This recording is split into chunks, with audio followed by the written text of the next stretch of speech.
saw this. There's no audio. Oh yeah. Mm-hmm. Was this just the? We see this as a promo? Oh yeah. Oh yeah. I forgot what I meant different. I think. Oh, man. It's up on here. It's up on here. Speakers on? Step on the cable. Where are the speakers? Up on the sides. Is there a, we have no volume. We have no audio. I'm noticing that. Hmm. We just got surveillance today. What's happening? Hit it. Go ahead and hit play. Oh, there you go. Line gap. Oh. Your gap. Nope. No? Only when he was in Vietnam. All right. Headlines hardly capture the horror of what happened 33 years ago. Americans savagely murdered, but for their families, justice has never come. And I remember John telling me when he was in Vietnam that if you smell the smell of a dead human being never leaves you once you We smell did see it. this story. This grave belonged to John, We saw this a story. retired Marine with 2 Purple Hearts, Eve Walker's husband, It wasn't a I didn't have it was an an arthritis. actual story. and Keely Muse's father. People always say I look like John was a journalist, moved his family to Guadalajara, Mexico to write a crime Hey novel. Sean, we've seen Never this story. expecting in 19... Well, it would send it the photography side, so it's. Oh, so this is a video. This is not editing. Yeah, we're judging video right now. Is that still okay? Yeah, because it's different context. Yeah, we. Apologize, my bad. It's okay. It's okay. It's early. It's kind of new at this. He and a buddy named Alberto Radolat from Fort Worth would get wrapped up in a I gotta murder switch. mystery themselves. I know it's hard now. The pair unknowingly entered this Guadalajara restaurant on January 30th. Partying there that night were 3 of Mexico's most powerful drug traffickers and a group of their hitmen who abducted the 2 Americans. They stabbed him with ice picks, and then in the course of all this, someone hit John in the head with the butt of a rifle and it fractured his skull. We drove 4 hours north of Las Vegas to Ely, Nevada, where closure never came for Pat Romero. my mom has nightmares every night. Because this, she dreams about them being tortured. Her brother, Benjamin Mascarenas, his wife, Pat, along with Dennis and Rose Carlson, are 4 more Americans who also disappeared in Guadalajara just weeks earlier. They were Jehovah's Witnesses in Mexico on a missionary trip. What's your understanding of what happened? They were innocent people spreading the Lord's name. That's all they were, innocent. Knocked on the wrong door. Knocked on the wrong door and were murdered for that. Tortured and murdered. Then a DEA agent named Enrique Kiki Camarena was also kidnapped, tortured, and killed. It was drug traffickers murdering these Americans. They wanted revenge after law enforcement, pressured by the DEA, torched 10,000 tons of marijuana in Mexico. It was $5 billion worth. Those drug lords mistook Walker, Radolat from Fort Worth, and Mascarenas and the missionaries as undercover DEA agents who might have been responsible. U.S. prosecutors convicted several people for killing Agent Camarena, but here's why the other 6 families remain so upset. The U.S. government has never gone after any major drug trafficker for killing their loved ones. We were robbed of their lives. Right. For photography. My mom is gonna die with a broken heart. For the first time, eyewitnesses are coming forward with a new name, Joaquin Guzman, better known as El Chapo, one of the world's richest and most brutal drug lords. Mexico extradited him here to the U.S. only if he would not face the death penalty. But sources tell us El Chapo had a hand in the deaths of each I hit pause of and these. see where we are in the story. Okay, we're halfway through it. Let's scrub forward to the last minute. Okay, so these are interviews. Okay, go ahead and hit play here. For witness protection. Why would prosecutors just now be interested in trying to charge El Chapo with? Because I believe that now It's too hot they on are our starting heads, to the see, light they is- meaning the U.S. Attorney's Office of Federal Prosecutors, that Donald Trump is dead serious on taking these bad hombres on. This is what he missed out on. Bodies of Benjamin Mascarenas and the murdered missionaries have never been found. Their lives mattered. They mattered. John Walker finished that crime novel, and for the first time in decades, there is this new suspect in his own case. I'd like to see him be convicted of murder and spend the rest of his life in prison. You know, that seems like justice to me. Good lighting though. Federal prosecutors suspect El Chapo may have killed hundreds of people, but they are only trying him on drug charges, infuriating families who fear he is getting away with murder. Jason Whiteley, Channel 8 News. Okay. All right. Good story, good interviews, good lighting on the interviews and on the reporter. Good sound, solid editing. The problem I had with it was the majority of the material was Editing and pictures. And right, still pictures and archive footage and Yeah. things like that, and not a lot of original content. Yeah, it would have maybe been easier to judge in photography, kind of like some other stuff we saw if they had printed out the photos, done different Right, things and done different photography-wise. things with it, yeah, in a more creative fashion, but this one was so graphic heavy, so. Yeah, it was a really nice story. It was a good story. I'm gonna say no. Okay, We're gonna say no on that one. I'm gonna grab some coffee. Okay. I just requested. I forgot to do it. To edit. And stuff on this. They're so nice to bring cream to.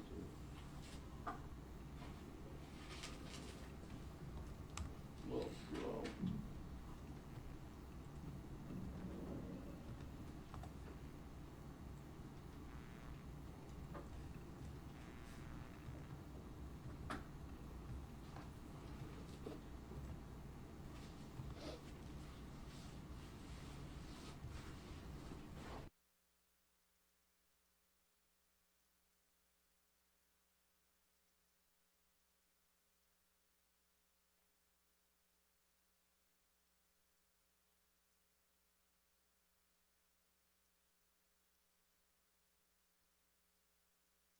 Okay.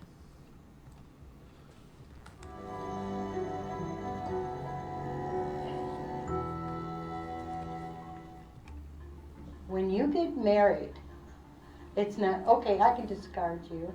You marry for better or for worse, in sickness and in health. In the next 10 or 20 years, we're all going to be experiencing this in some way or another. The ones that are the most devastating are the families who bring the loved one. They just don't know what else to do with them. And they just don't know what else to do, so they bring them to the hospital. Well, Silver Tsunami's coming. It's so hard to think that, what could he possibly have been thinking, standing out there at that airport with that little dog? And the hardest ones are the patients that have no one. The problem is, the hospital's not the place for someone to be.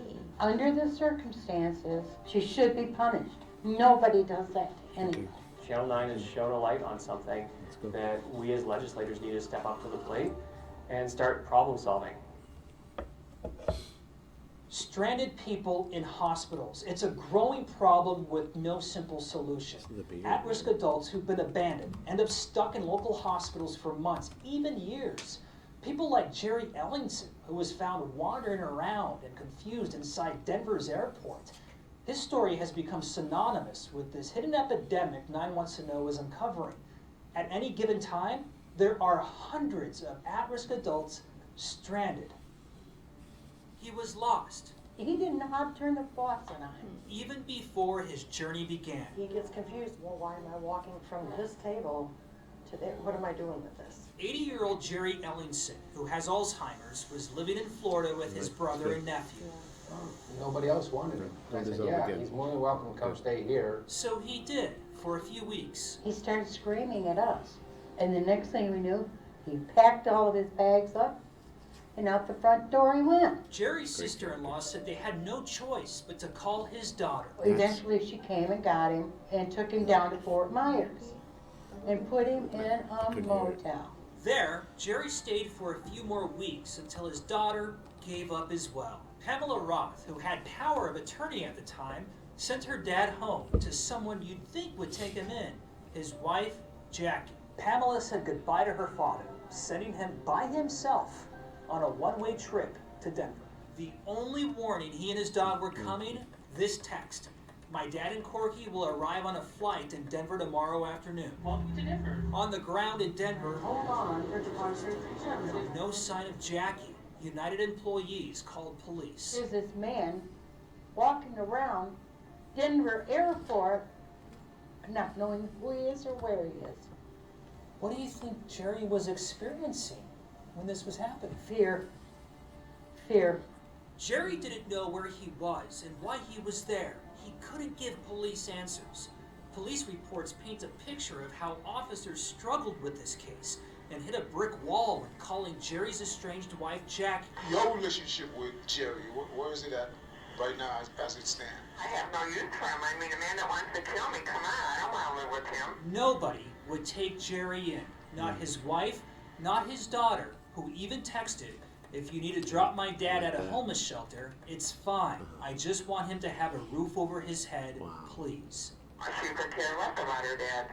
If you want to put him in a homeless home, I mean, that's terrible. Miss Jackie, what's your address?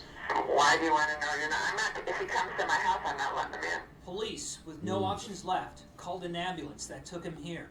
Jackie would only take the dog. How would you characterize this whole circumstance, Judy? A circus. A circus. A sad, sad circus. We found Jerry is just one of hundreds of people dumped, abandoned, and then stranded in Denver area hospitals every year. Dumped is it is a strong word, but yeah, I would say abandoned. Hospitals legally have to keep patients like Jerry if they have nowhere to go. Where we used to be able to take care of our older folks, where we cared about what their well-being was, it's just become this burden. Nobody keeps data on stranded patients like Jerry, so we collected our own. 9 surveyed Denver area hospitals. We found on a single day in September, 113 people were stuck. 63% were men. Nearly 50% were between 41 and 64 years old. 30% had either Alzheimer's or dementia, and the longest stay among them, 577 days. It is heartbreaking. They do not know who they are and where they came from. This is a problem in hospitals across Denver. Who's paying for their stay? Yeah, typically it's the hospitals at that point that are absorbing the majority of the cost. It's the hospitals, which in turn can drive up healthcare costs. Exactly.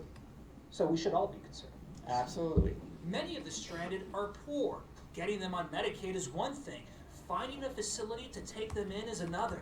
The real cost? I think about these patients, and I think about the abandoned ones, and it's really hard. I hope that every day when I leave work, that I did the best for that patient that I could. Since that flight in May, Jerry's journey went nowhere. He was stranded at University of Colorado Hospital with nobody to take him in for 6 months. If Pamela was here, what would you say to Pamela? I'd probably slap her. Get some sense in that head. Denver police turned the case over to Lee County, Florida. The sheriff's office investigated the case as possible elderly abuse. However, prosecutors found the case legally insufficient and no charges were filed against Pamela Roth. We really wanted to understand why she put Jerry on that plane. We tried to reach out and give her a chance to explain. That's her place right there. Pamela. She never responded. We even tracked her down at her job. We'd just like to have a quick minute of her time. And I didn't say she wasn't here. A company that specializes in senior home care. Under the circumstances, and what's her line of work with the elderly, she should be punished. She should. I'm sorry. Why did she say? Nobody does that to anyone. I need to know what her role is. Yeah. Nobody. I mean, did they say it? I think she's the ex-wife. No. Prosecutors in Colorado sister-in-law? and in Florida declined to charge anybody in Jerry's case. Okay. Jerry is now out of the hospital and has a legal guardian. His Thank sister you. tells us she believes he is safe. Go ahead and stop it. Where are living we in a in nursing. piece 14 in? Jesus. Let's scrub forward. Maybe there's another story we can watch. Oh, it's just going to be about the same topic, but still. same topic. Okay. He's doing a good job of covering it with, not a lot of graphics and really good photography. I mean, the problem is the with investigative is that it's not the most visual piece. Let's watch the last 3 minutes of it. Okay. We're good to. Or can we watch like the last 3 minutes? Yeah. Thank you. She could care less about her dad. I mean, that's terrible. Jerry's story, while extreme, is a symptom of a broken healthcare system that lacks the ability to care for those who can't care for themselves. As we discovered horrific cases of at-risk adults abandoned and then stranded in local hospitals, sometimes for years, They did what they could what is with what they equally had, horrific you is a know, lack 'cause- of ideas or solutions to save these lost people. And meanwhile, these people have nowhere to go. They're often still at our This is hospitals. What's the fix DSLR. here? I wish there was a silver bullet Real solution. good. It is Nice the and question. clean. I can't tell you today that we've come up with a new I like solution. how they did this. There is no Yeah. magic wand. But I don't know Yeah. how to fix it either. Yeah. Hospitals have become de facto warehouses for Yeah, the use that unwanted shot and twice. hopeless. Yeah, And but while we remember, are this is a proud of separate our country story, for like many out of a good series. reasons, the United States is not united in its care of those who made our country so great. Still violation. It's a violation of the Something's gotta change. There are too many people stranded, costing hospitals and taxpayers millions of dollars every year. One hospital tells us it will spend $18 million this year alone. We should sit straight up. Lawmakers who have seen our reporting bad posture. say that is unacceptable. Channel 9 has shown a light on something. It's really exciting to see that you were shedding light on this issue. Colorado Amy lawmakers Poehler. Jonathan Singer, You don't see any Jesse She Danielson looks like say it's Amy time Poehler. for the legislature to come up with a plan to help people stranded in hospitals. Yeah, Anytime I we like can all bring this stuff. attention to the plight of Colorado's elders, it makes it easier for us to get business I done. want to do in a the yes, capital. just to We as legislators need to step up to the Okay, this plate one's a and yes. start problem solving. Can I see the last 30 seconds?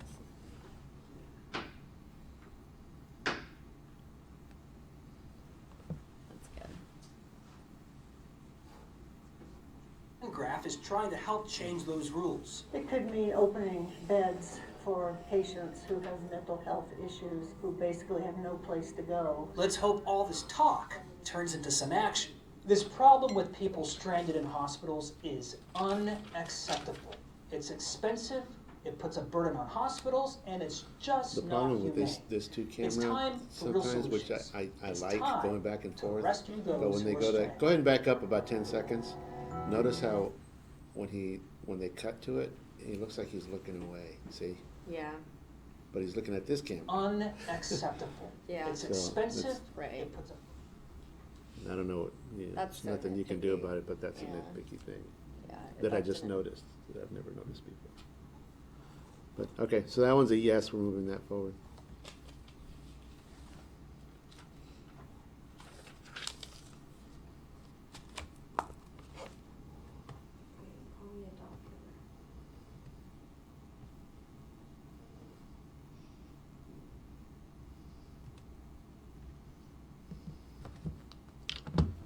You did. Calling a doctor. Oh no. What's this called? Cannon just wanted to be loved I can't tell you how sad I am Ugh, about the loss of this dog. in this department. You turn it up a little bit, please. That's really all I care about. And I don't know really what happened to him. Scared. Ryson City Police got Cannon about a year ago. Every law enforcement agency should have a canine, at least one. Cannon didn't last long. They got him for free, donated by a nonprofit. The donation agreement says Cannon's handler was supposed to be an officer named Chris Dudley, but when Cannon died, he was with someone else. The town manager says Cannon acted aggressively toward Officer Dudley's dog, which is why they got a new handler. But Police Chief Greg Jones says otherwise. We asked, did Cannon and Mr. Dudley's dog have an issue? I don't know of one. This isn't the only discrepancy. On the application, they said yes, they had a budget for Cannon, and yes, there was approval from their local government. But Jones admits those things aren't true. I had not even approached anyone about permission. Jones says they wanted Cannon to replace their canine. He says Dudley was going to retire his dog, Canine Mikey, but then decided not to, which is why they sought a new handler. Well, who's going to handle Cannon? Fowler, I'll handle him. Are you sure about this? This is what it's going to take. Jones says Cannon ended up with a man named Jeffrey Fowler. We don't have pictures of him, just his personnel record. Jones hired him as a police officer candidate. Soon after getting Cannon, the town took him off the payroll and put him on something called inactive status. Jones says Fowler had trouble getting certified as an officer from the state. He calls it a paperwork glitch. With the personnel shortages I had here, I had to remove him from the payroll in order to hire somebody else. Town leaders didn't initially know the police had Cannon, and he ended up with someone who wasn't even on the payroll, let alone a police officer. To me, News 13 traveled to Philadelphia to try to get more answers. This is where the nonprofit that donated Cannon is based. Definitely changed the dogs' lives. So Carol Skaziak runs Throwaway Dogs Project. They take go ahead and stop. Oh, you know what? Let's see the last minute. Okay. Still want to see him. Always want to see He him. wasn't a police dog, but he was a police dog. However, Cannon died, Jones still trusts Fowler. I don't have any issue with Mr. Fowler. He is currently a Bryson City police officer. How do you feel about that? Is he MMJing this? That's what I was wondering. I don't know. Will you go back to that shot of him?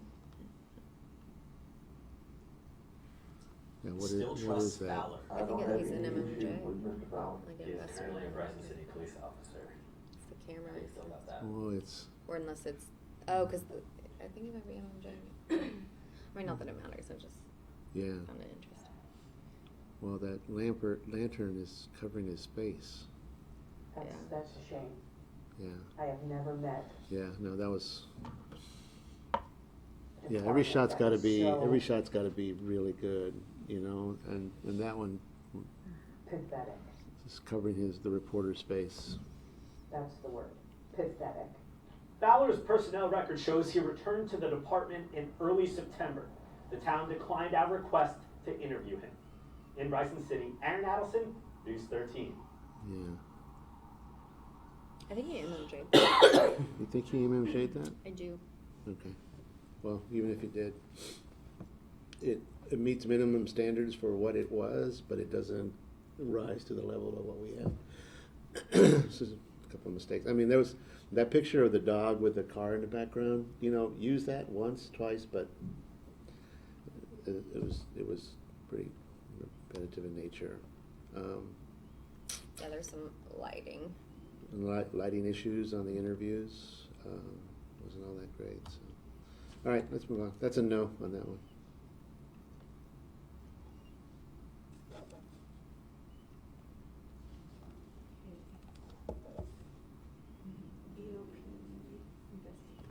Do we have that one? Go. Is there more? What was that? Is there more church exempt schools? Okay. Oh, okay. We're going where? Church exempt schools. Is that what this name is? This. Yeah. Okay.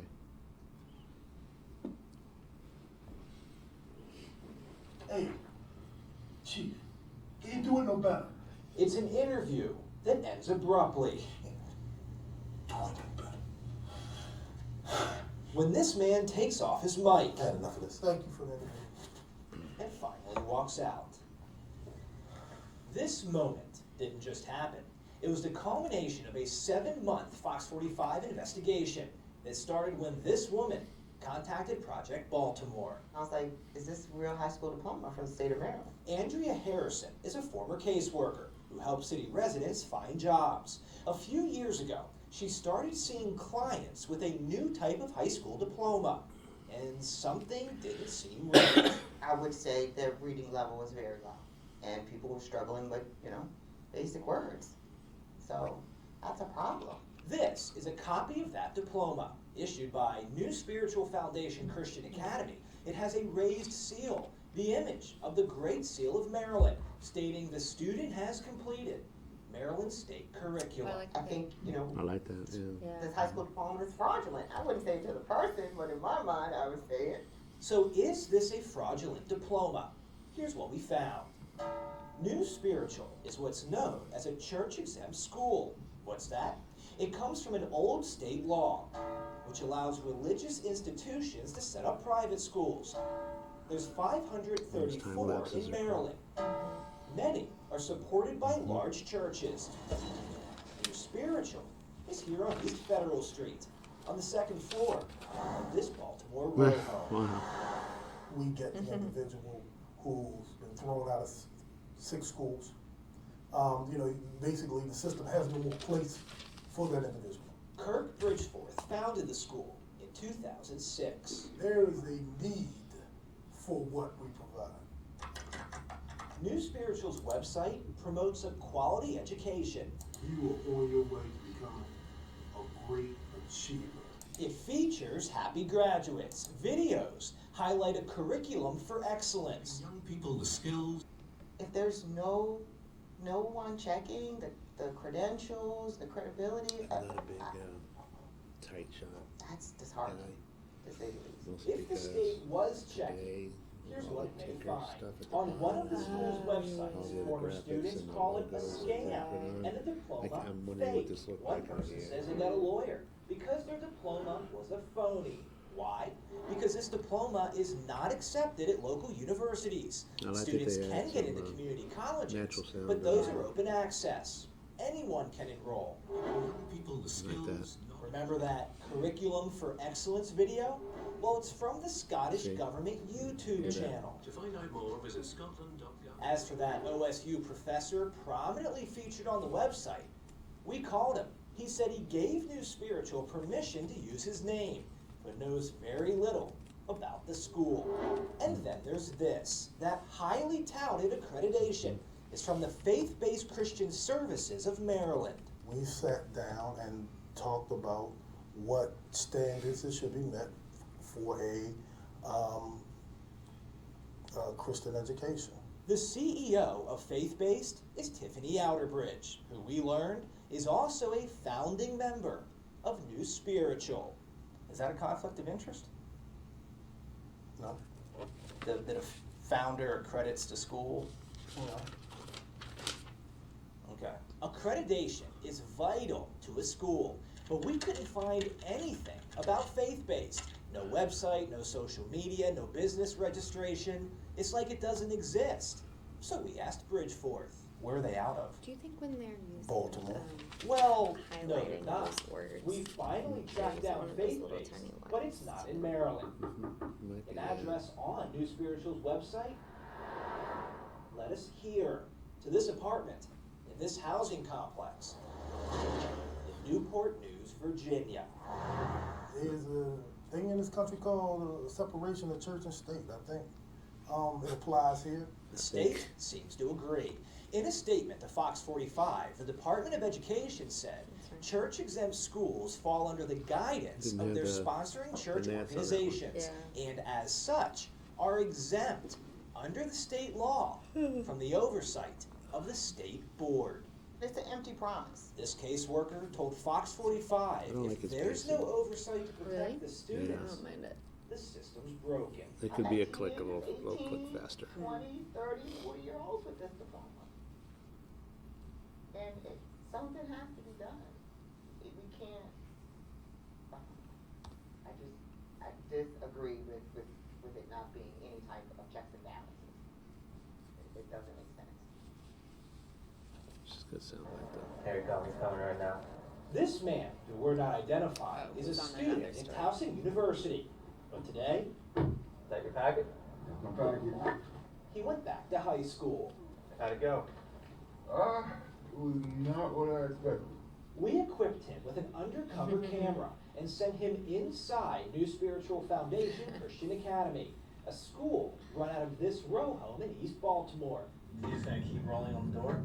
We waited in the car outside as he walked up a dark stairwell into a small room cluttered with stacks of paper and exposed wire.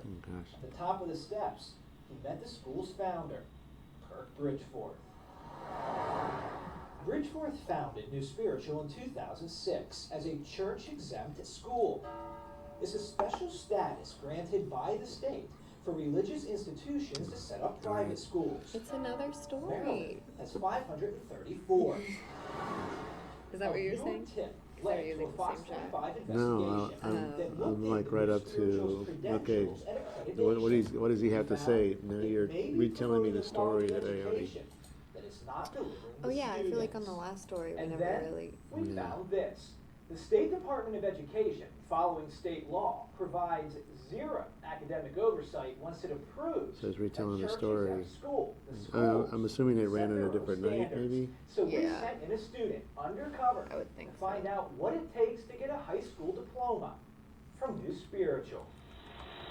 State law prevents us from recording audio without consent, so our undercover camera captured just video of what happened inside.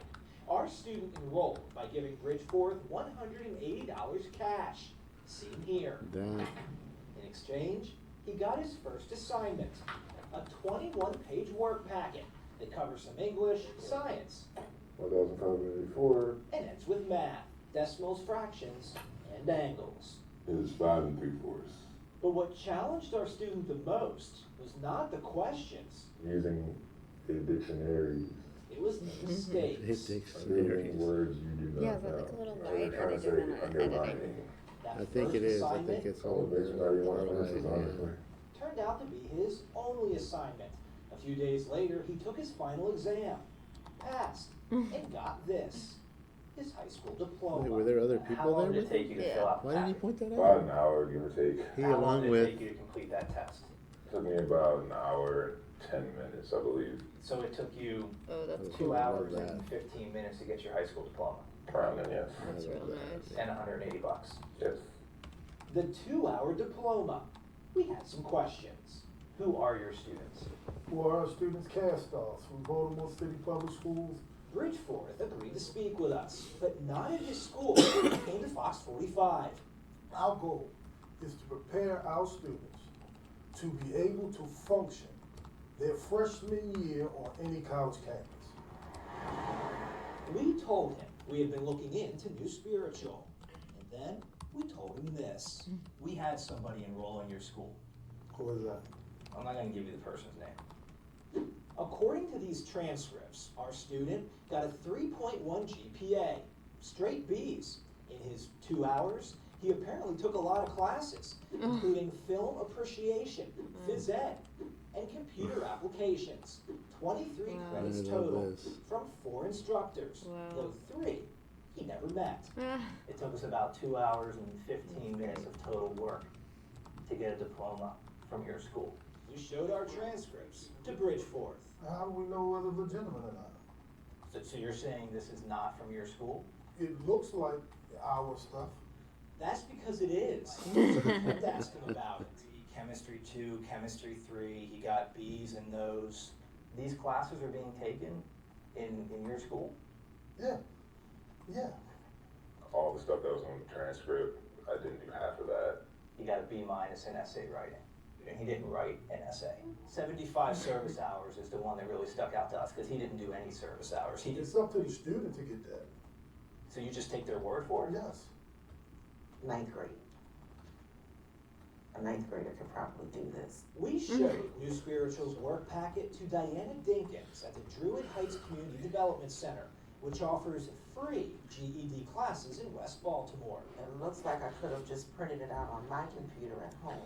She was stunned. It's really unfortunate. I Well, would the say, lights give me are, those you students see in the my lights in the class, frame. please. I can help them. So either show the whole lights, whole setup, or. Free of charge. I agree with that. Dinkins says schools like this make her job harder and contribute to a larger problem. It just does a disservice to our students and even our children that I know need the help, need the real help. Yeah, why didn't he? It's the first time I've heard of a situation like this. As the chair of I the just Education assumed other Subcommittee in students Annapolis, few people I know don't know more that, about though. Maryland schools Where than Eric the Lipke. that source But what came from. Project Baltimore That's just told him But they took said him by like surprise. students go here. I think your story to is get gonna their GED. change the conversation. So I wasn't Starting the surprised. I guess, conversation when I about saw this. it. Bothers me that he He's didn't point talking out what about it is. church-exempt schools, a state law that allows religious institutions to set up private schools. Maryland has more than 500. But an ongoing Project Baltimore investigation found these schools receive little oversight, even though they also receive your tax dollars. You are on your way to becoming a great achiever. One of those schools is New Spiritual Foundation Christian Academy. Is this a new 12 story? years ago, Kirk Another Bridgeforth series. founded the school and runs it out of this row home in East Baltimore. Get an atmosphere to find themselves. And I think that's what I've been looking for all my life, is to teach writing in an and environment structure of where the story students than are I am free. with the photographer. Since 2012, New Spiritual has been awarded $37,000 from the State Department of Education for materials like textbooks and computers. But our investigation found the state has never even visited New Spiritual to see where your money's going. And apparently Annapolis doesn't even check its own records. As it was handing over your tax dollars to the school, New Spiritual was not in good standing with the tax department. It hadn't filed personal property returns in 2 years. Another potential problem? State law requires church-exempt schools to be operated by a bona fide church. We looked up New Spiritual. It's not a nonprofit. In its 12 years, it's never been one. We haven't, actually I haven't even finished the application. Since this is a church-exempt school, I'm still we trying to want figure out where Where's this the all church? plays in with the Maryland lockout records at the filed very by beginning of the Bridgeforth first story. show it's located on the second Like they floor showed it at of the this beginning. building. Yeah, because he gets A woman nailed. claimed to be the property owner. Let us Right, in. but it's like we All saw we it in the found. first story. You never heard about And this then being I a guess I was church? waiting for it to circle back It's and an like, empty so room. this is what Yeah. we asked for But him here's to what finally we leave. did find. And Yeah, it's which like, is why I think that what would separate all those stories together is This that address is zoned where he gets as up a and walks out. single-family You know, it attached should be dwelling, peppered. meaning Right. this school is not approved Especially by the if you're gonna city start I a mean, to story be a that way. school. No code enforcement, no It's safety you know, checks, no you've sprinklers, established that this no school fire escapes. And you It's not a knew that school. you did not have the Right, authority but then to if you do have operate a new school viewers for when the this is past airing 10 on a years. new You've been night, you want to operating a catch school people with up that a little bit, location. right? We've been there for 10 years and we have been operating. And it hasn't been a problem. But it You hasn't been a understand that there's consistent way of safety doing that. codes that are involved in But again, this is operating a more business, so story there's fire structure. escapes and Yeah. make sure that it's structurally sound. I had enough of this. Thank you for that interview. Even though Bridgeforth took off his mic, This is about an attempt to kill a program. And good luck. he wasn't quite finished. It's a lot. We have comedy shows 3 times a year just to raise money to keep the building we got, the computers we have. Hey, Chief, can't do it no better. Can't do it no better. No, man. Boy. Crocodile tears. No, I know, but I wasn't. I was just like, gonna never. We have consumer protections. And so those same types of consumer protections should be provided for people that are going to non-public schools. Fox 45 asked the Department of Education what oversight is provided to these schools. They replied, church-exempt schools fall under the guidance of their sponsoring church organizations, and as Yeah, how much longer such is are this? exempt under the state law. All right, let's from the scrub forward. oversight of the state board. How many times you can tell the same story over and over again? Who's that little boy? I think he's. You go to school there? Yeah, let's find that little kid. I think he's forward. Where'd he go? Maybe he's gone already. It's fine. I was Yeah, just. Let's hit the last. Let's hit the last 2 minutes. Yeah, I'm good with that. Right here is good. Hey, to create a church and start a school certified by the state of Maryland. So we decided to test the system, and we learned it's an easy 2-step process. Step 1, we needed a church. That brings us back here to assessments and taxation. In just 29 minutes, we created the Church of Good News, recognized by the state as a religious establishment with its own tax ID number, all for an expedited cost of $219. Step 2, apply for a school. We used this building on York Are they Road applying as an for a address. The paperwork took about 10 minutes to fill out. We then mailed it and waited. A few weeks later, Good News Academy was officially founded. It's right there, listed as an active church-exempt school in Baltimore County. Wow. With little effort, Fox 45 can now apply for state funding and charge for diplomas because Good News Academy is approved and certified by the State Department of Education. It was that easy. Should it be that easy? Look, here's the balance.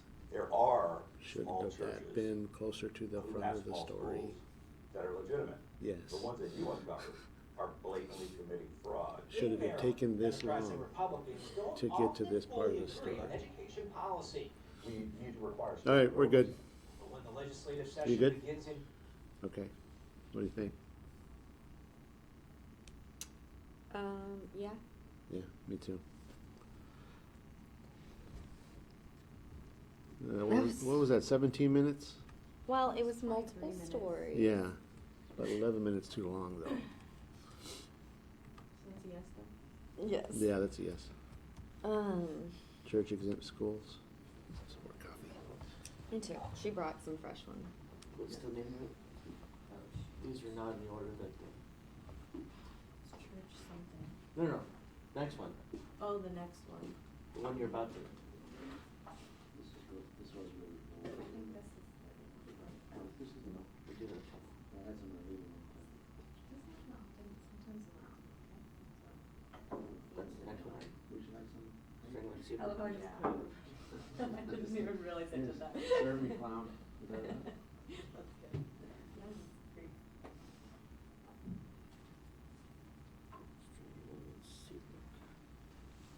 And these are not out of.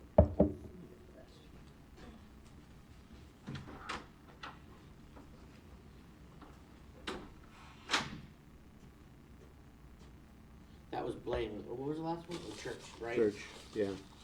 Church exempt schools.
No, she literally made a new friend. What do you mean? Forky. Everyone, Bonnie.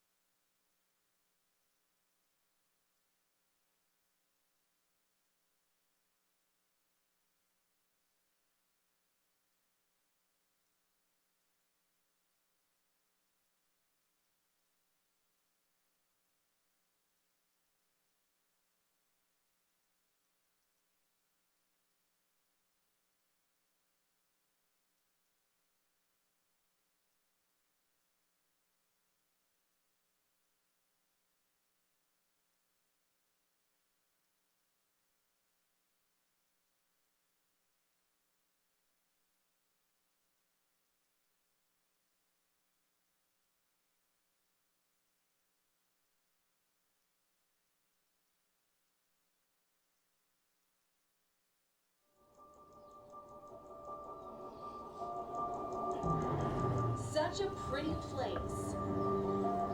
Such a pretty face. That's over the years led police on a wild chase. Yes. Nice rhyming. She's rhyming. In the sleepy seaside community of Seabrook, nestled around Dallas, Are you intimidated by 20-year-old that? Susan Eads picked picked up jobs, waiting tables, Nice, and dabbling I went as to DJ. school at Seabrook Middle School. About Susan. Really? It's been fun. She fight a tiger, and I would bet on her every time to win. That's why her brother Dennis was shocked she was strangled to death in 1983. Let's crank it up a bit, please. There were several serial. No, crank it up, the sound. Yeah, I'm sorry. Hard of hearing. That's Thank you. 1983. There were several serial killers. Sergeant Will Haskett with Seabrook Police took us to the crime scene. So this is Nassau Road 1. Yes. Where was she found? She was found in this area, which in 1983 was an empty lot. Susan's murder always puzzled police. No witnesses, her car abandoned, purse missing. And how did she die? Sexually assaulted and strangled with a piece of her own clothing. There was somebody, though, at a bar in Webster, Jason's Club, where Susan was last seen. There was a guy there who asked her to dance at one point. Nobody recognized him. Nobody knew who he was. Police got a sketch, but no leads. Nice. And after all, Susan left by Red herself that focus, night. red focus, blur dissolve in the middle. Community, everybody knows everybody. So, Drone. yeah, it was a big deal. But then something strange happened. Susan's mom started getting phone calls, mysterious phone Music's calls, gotta go. possibly from the killer, promising pictures. Beta decks? But before they could ever trace it, he would always hang up. Hello? Hello? Police thought Susan's mom could be talking to the killer. You said you knew Susan. Well, I still can't believe that I never knew of you. I don't understand you. The man talked of secrets. Some people have This is creepy. I love this. What about Yeah. those pictures he said he had? You have some pictures of her, you told me. I'd like to see them. Just you, I don't show anyone else. And she engaged him. Would you want me to meet you somewhere? She thought that this guy was part of the puzzle. Where'd you say you But police could never figure out who he was or where he was calling from. Frustrated, the family began keeping meticulous files on any case that could be connected. You bet. They even looked at Anthony Shore, a serial killer known for strangling his victims. But Texas Rangers ruled him out before he was executed last month. They're still investigating, though, hoping for new leads on Susan. She had just all fired. They haven't found her. A sister this brother just sees found that in every sunset as he waits for the Wasn't truth that at the to beginning? come to light. They haven't found her? I think somebody that wants it. I think they just said that, but I got that for the first time, but I'm gonna I miss think it. that was a different. I think so, yeah. Because it's a mystery. Oh, Like badass. I wanted more. Mm-hmm. That's why it's badass. That's a yes. Who was the caller? That was such a creative way of doing that. The shots were beautiful. It's so the pretty. the pacing, the you know, the use of a phone, because it's an older case, so you know that's the kind of phone that they were probably recording. It was that was really well done. All right, that's a yes on strangling. That the was really secret. beautiful. Mm-hmm. That was really well done. Now we have a baseline. Sex trafficking? No, looking at Sex that trafficking. church exempt schools piece of different. Really? All right, what's this one? Sex trafficking. Okay.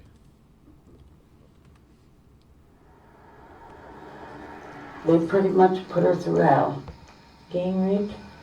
22-year-old Jodelle survived hell, I get kidnapped? Sex trafficked up? but hell has a habit The flashbacks? of hanging on. I get flashbacks? Take me somewhere. If they see me, they're gonna kill me. This flashback is 6 years ago, the moment St. Paul police rescued Jodelle. I want my mom. 16 years old and developmentally delayed, Jodelle ran away from her Duluth Superior area home with an 18-year-old friend to meet some boys the friend knew down in the cities. Those boys, Fonity Diggs and Timothy Cross, turned out not to be friends. The girls were taken to this St. Paul motel. Room 229 is where Jodell's hell began. I had a knife put up to my neck when I was being raped. That night, she says Diggs and Cross sold her. They hurt me really bad inside. Turn by turn to their friends. They told me that they owned me and that I had to go to work. Go to work. That meant the next morning, ordered to walk this strip of St. Paul Street, offering her body for sale. Jodell had other plans. Despite the pimp's threats to shoot her if she did not obey them, she called her mom, Judy. Crying and screaming, hysterical. Mom, they took me and they want me to be a prostitute. Judy told her to immediately call police, and St. Paul officers rushed to her rescue. I'm so scared. I'm gonna go back to my family now. Diggs and Cross were eventually captured. Their conviction as sex traffickers headline news. Jodell returned home. My life changed. She'd escaped hell, but not the demons. The nightmares I relived and what they did to me. It's Cliche City. To help young sex trafficking victims like Jodell get the trauma support services they need, Minnesota passed a law in 2011 that mandates all traffickers and buyers, so-called pimps and johns, pay a special fine. It's called a prostitution assessment and ranges between $500 to $1,000. It gets split 3 ways. 40% to police for enforcement and training to combat sexual exploitation. 20% to the prosecutor for education and training to combat sexual exploitation. The remaining 40% to service organizations that provide care for sexually exploited youth. The law is really clear. It says the court may not waive payment of the assessment. The legislature is pretty clear. There shall be a fine, and it may not be waived. State Senator Michelle Benson says if a judge does not impose the assessment, they're violating the clear intent of the legislature. But Carol Levin discovered convicted pimps Fonity Diggs and Timothy Cross never had to pay that assessment. Why? Because court records show Judge Leslie Merrick never ordered it. That's nice. We emailed Judge Merrick asking why the failure to fine. She refused to be interviewed, responding, "I do not comment on my cases nor on my decision-making process." So Carol Levin decided to find out if the case of the men who sold Jodell for sex was an isolated oversight or part of a pattern of judges cutting sex traffickers a break at the expense of care for survivors. When we analyzed 7 years of statewide court data, we found from 2011 to 2017, there were 196 traffickers sentenced, but 118 of them, 60%, had no prostitution assessment imposed. Wow. What's even more troubling, Carol Levin discovered that criminals who exploit underage girls like Jodell are more likely to get the assessment fine waived than those who trafficked adult women. I cannot fathom how somebody could look at a crime against a child and take it less seriously than they take crimes against adults. I think it's an awareness issue or unawareness issue. Robert Small is a retired judge and the executive director of the Minnesota County Attorneys Association. We're talking about judges and prosecutors. Yeah. How can ignorance of the law be acceptable? Now it's fixed. Well, that's a fair question, and what if that was during the cutaway? It was. Hopefully, we'll do a better job. Judge Small says after hearing from Carol Levin, he put this reminder for prosecutors in his association's monthly newsletter to ask judges for the fine. An important reminder, given this is money that is supposed to be used to help trafficking survivors like Jodell rise above their living hell. I haven't forgotten. It's still in my head.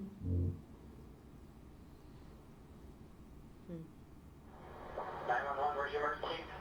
I need help. What kind of help do you need? There's 3 people trying to prostitute me. Bought and sold by gun-packing pimps. A teenage girl calls 911, begging to be rescued. They're gonna kill me because it wasn't theirs and no one else's. According to the Minnesota Attorney General, Minneapolis is one of the top locations That's a quick in the way U.S. when you're doing for series to child get sex back into the trafficking. story.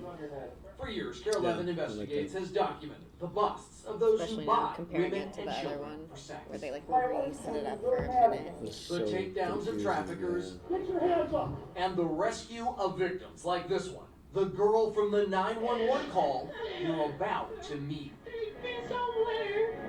If they see me, they're gonna kill me.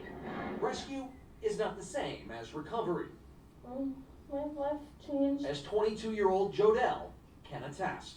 Made me go on drugs and become a junkie. Jodelle, with the support of a lawyer by her side, decided to share her story with the belief it could help protect other young women. Inside this Twin Cities motel, the developmentally Later graphics and things like that. And Right. And some of it is shot after it's written, because you have to shoot to the script. Yeah. But you still have to do it creatively, and there was a lot of good creative ways that they did it here, especially when it came to like the numbers and the document search and things like that. Did you like the framing of the girl? I'm not a tight shot guy, so. Will you scroll through to where one where the victim's on the couch?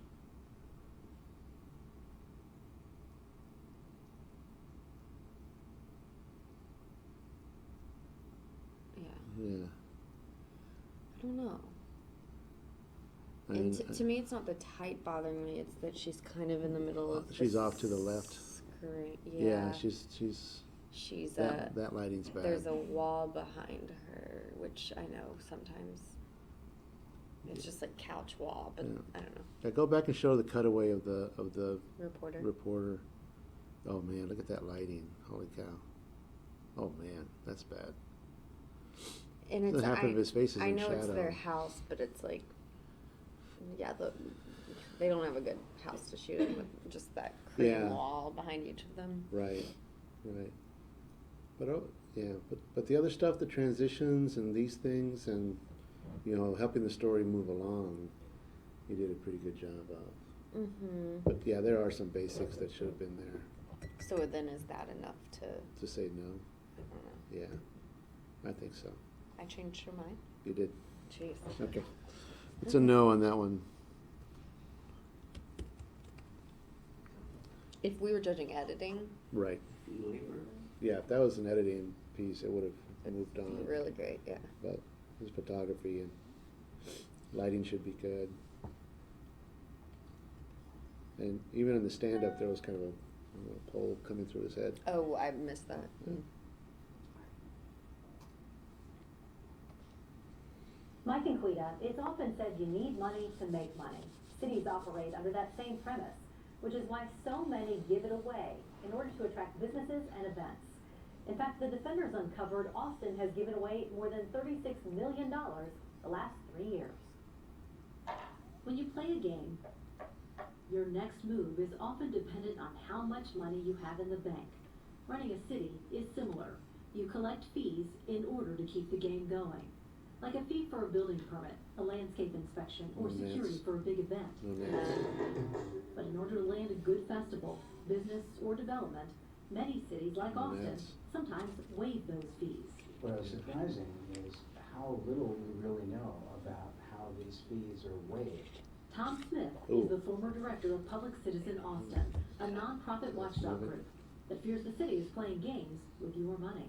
When there's thousands of dollars going out the door that isn't being reported on the fee waiver spreadsheets, it's hard to know whether or not we're going to have enough to pay staff or whether or not we're going to have to cover a shortfall. A recent audit found the city of Austin isn't sure how many fees are actually. Yeah.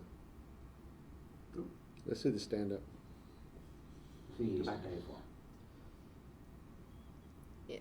Let's see this. From affordable housing to convention center events to festivals and parades, the amount of money Austin's giving away keeps rising.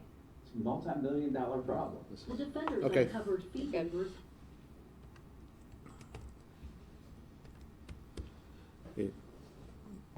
I just wish this was just a portion of the story, not all of it. I mean, it's creative, like what they're trying to do. Yeah. With having live video. Yeah, because on the front end, I mean, I was actually, Intrigued. hooked with, oh, that's an interesting way. Yeah. You're explaining to me what the story is. Mm-hmm. But then the rest of it was very gimmicky, and the throwing the pictures in kind of, it was just a lot for the eye to soak up. Yeah, we'll go back to the stand-up. Like I noticed last second. Yeah. Press play. Thank you. $1 million helped create. So, like, there's so much going on, and watch little money's gonna raise in the side that I barely even noticed. Like, I saw it at the last second because you just have this. Right.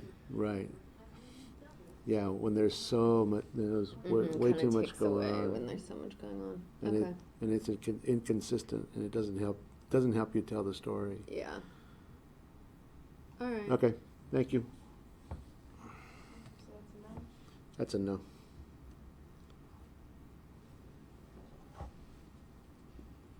School of Secrets. Really?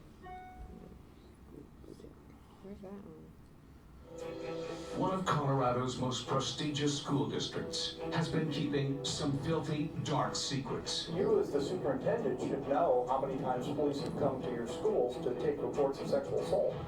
In just 4 semesters, Cherry Creek students reported being molested, raped, or fondled dozens of times at school. Talking 1 minute. No, not right now. Why not? Fox 31 problem solvers ask, why did 0 of the crimes get reported to the state as required by law?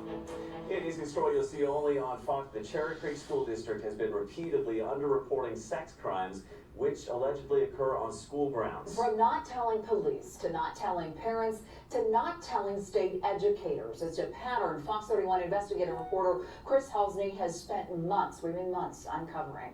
He joins us live now. And Chris, you ran into plenty of roadblocks, we understand, trying to report on this. We sure did. Several major police departments and their taxpayer-funded public attorneys tried keeping these key documents from us, while Cherry Creek school leaders spent a month pretending like they didn't have a clue about what really goes on inside their schools on a weekly basis.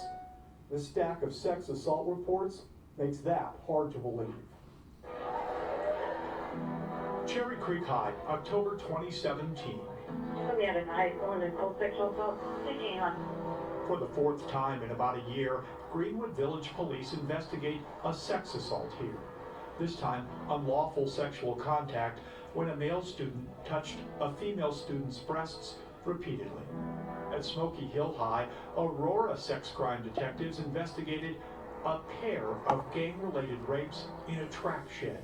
2 strong-armed sex assaults, one in a hallway and one in a student parking lot, and a pair of felony-level forced fondling cases. Since 2016, Fox 31 problem solvers found at least 30 incidents where Cherry Creek students reported being raped, sodomized, groped, fondled, and touched inappropriately by other students while at school. And that's not even counting the Cherry Creek staff currently charged with sexually assaulting another dozen students. A West Middle School custodian, Grandview High security guard, Eagle Crest band instructor, and a Prairie Middle School social studies teacher. Hey, Superintendent Ball. Chris Halsey, Fox 31. Cherry Creek's superintendent staff said he wasn't available to discuss sexual assaults at his schools, but he made time when we showed up outside his office. Why this rash in Cherry Creek? You know what, if you could give me an answer, I would love to hear that. I have no idea. It's most certainly behavior that we would not find acceptable. School Board President Dave Willman was unaware of how many times police had visited schools on sex assault cases until we told him. I can't substantiate that data. Admitting it's Superintendent Bull's job to tell him. The board is very aware of any of our student well-being and safety. We are regularly reported on weekly by our superintendent. Fully informing this school board and parents is not a legal requirement, but notifying the Colorado Department of Education about sex assault at school is. Under this statute, Safe Schools reporting requirements, every district must inform CDE of each reported behavior or allegation of rape or attempted rape, plus any sexual violence or battery incidents on school grounds, in a school vehicle, or at a school activity. Yeah. On its website, CDE must also, by law, prominently there's post some the good information moments by in there. school so parents can monitor what's happening. We checked, and since the mandatory reporting law took effect, Cherry Creek has never entered a sex assault incident into CDE's database. How come the number is 0? If I'm in error, we will work to correct it. If we've done something wrong in our training, we will work to correct it. When I'm done with the data, if there's a discrepancy, I would welcome a review by the Colorado Department of Education. But that review is never coming. According to Colorado Commissioner of Education, Dr. Katie Andes. I'm definitely concerned about that. We want full reporting, full transparency. We want to make sure that schools and districts are giving us all the information so we can share that with our communities. Problem is we don't always know if it's under-reporting, right? Why not?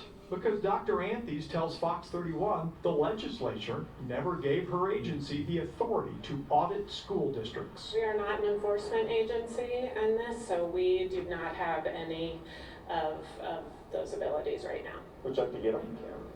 You know, that's a policy discussion, so we're an implementation agency and I don't make the policy calls. So CDE won't be doing what Fox 31 problem solvers did. We reviewed nearly 8,000 police calls to service, matching up crime incident reports to Cherry Creek school addresses. We found hundreds of police investigations into assault, drugs, fights, harassment, sexual assault, and more. Comparing those alleged crime incidents to the public CDE student behavior database, we noticed discrepancies in other categories beyond sexual assault. You as the superintendent should know how many times police have come to your schools to take reports of sexual assault. When Fox 31 asked Dr. Bull about the possibility of rampant underreporting of serious crimes to the state, he said he was much more concerned about preventing school shootings. Right now, that is a much higher priority for me than worrying about reporting. I will address the reporting, and I've told you that.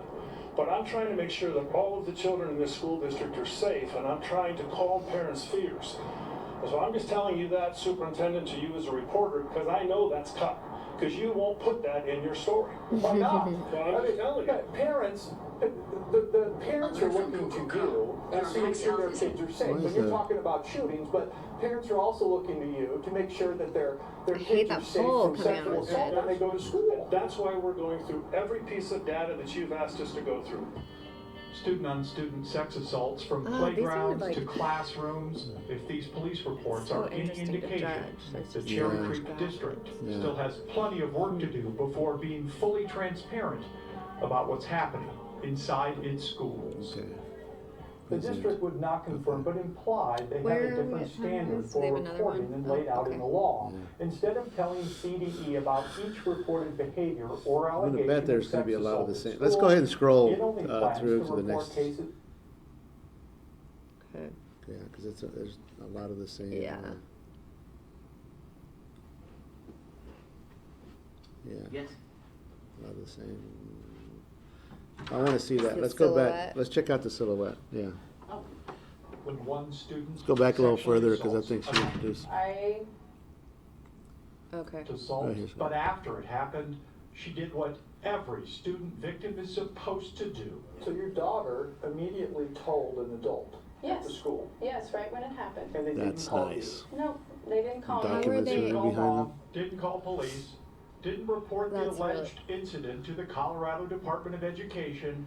The Cherry Creek School District did what the Fox 31 problem solvers found it does all too often when one student sexually assaults That was really another. nice. I went to the school. They basically told me There's they not a make the screen kids behind say it, right? sorry, Yeah. and they There know it the is. That's special Yeah, duties it's a of all the screen. students. It's a projector. They're aware of what needs to happen, On a white but they wall. can't tell me anything. It's not I like kids that. being kids. Jody Burns, one of this country's that room leading color. child sexual abuse it's forensic awful. I know, interviewers, it's awful. says school districts must bad. stop trying to protect their reputations and start putting victims first. Well, I think to have that type of intervention can definitely lead a child to think that they're not being believed. And kids Look don't at want to me. get into trouble, and very they don't want to tiny, get other but people it's in trouble necessarily. looping. They just want the harassment, Yeah. bullying, abuse to stop. An extensive Fox 31 Problem Solvers investigation into abuse inside Cherry Creek schools found there's not always a Can't- good what are we system at? for either stopping Can we go to the repeated last behaviors minute, or 2 properly minutes? reporting. Yeah, let's go to last minute. They're there Okay. because he's using a lot of the same effects and a lot of the same layers over and over again. Different. I honestly never thought in a million years that they would care more about their own reputation than the children's safety. Now, for the first time in a year, Jennifer doesn't feel all alone in her fight, a fight to get the district to fix a broken reporting That's system good. and better protect students like her son from harm. Tonight, the Cherry Creek School District is essentially calling that kindergarten-age student a liar, saying it could not substantiate his claims that he was repeatedly Well, all the interviews were molested nicely while led. attending it. Everything's I nicely asked led. with the Everything's principal, shot really daycare well. manager, The editing was Cherry really Creek good. School superintendent, You know, they use and some of district's legal counsel the about layering over findings. and over and over again, but for the most part. Just shocking. I would say And then Yes, the- hats off to that mother, Jennifer. And then Really the, brave for her to come forward. Has a lawsuit been filed yet? School of Hasn't been Secrets. filed yet. Yeah. Yeah. Okay. You good with yes? Yes. Okay. We're gonna say yes on that one.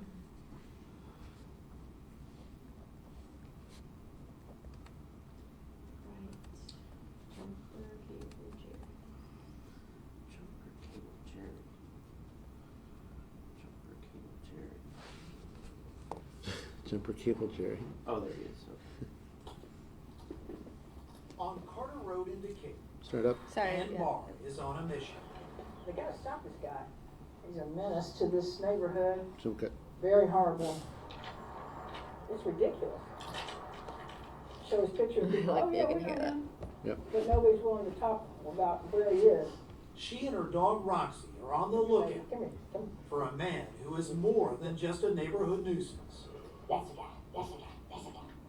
That's the guy. This guy is Edward Jackson, better known as Jumper God bless Cable you. Jerry. Thank you. Because he starts his pitch off with, hey, I need to borrow some jumper cables. Jonathan Moore is also one of his victims. He threatened to kill me. Who called Jackson on his bluff. And as soon as I confronted him, he went crazy. So next thing you know, he walks to the ditch and grabs a stick about 6 feet long, about this big around, and comes waving at me with this stick. And he says, you better back off, you white MF. Better back off. I'm going to F you up. Jumper Cable Jerry has been at it for years, and there's surveillance video to prove it. The doorbell rang. This man was standing at my door, and he says, hey, I'm your neighbor. I said, well, how can I help you? He said, well, I need your help. I need you to jump my car off. I said, okay, I can do that. And then he said, but the car's up at the auto parts store. Starts with the jumper cables, immediately becomes, I need a ride to the parts store instead. And comes back out to the person that brought him and says, they told me it was $80 on the phone, but now it's $160. Can I borrow some money? He was very convincing. And he said, can you please loan me $120 until 5 o'clock? And so I did, because I thought he was a neighbor.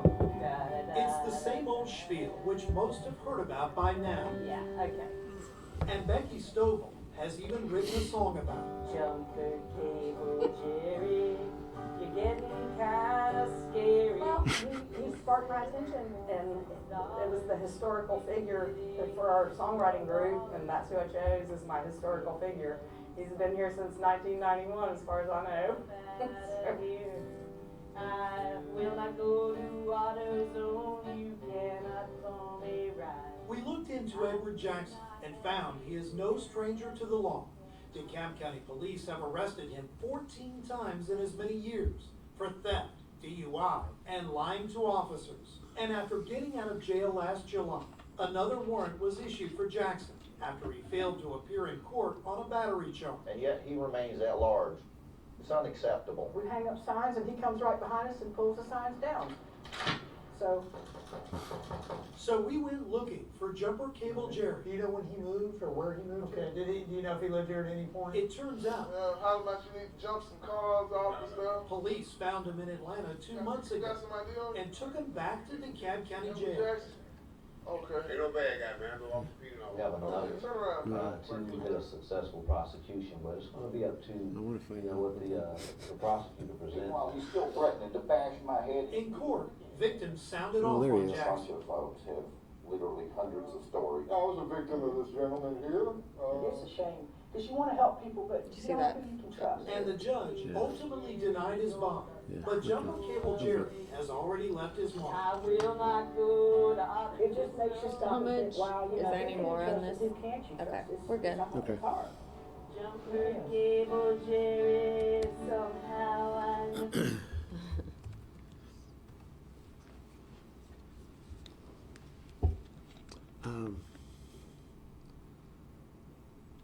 Very good basic, very good basic shooting.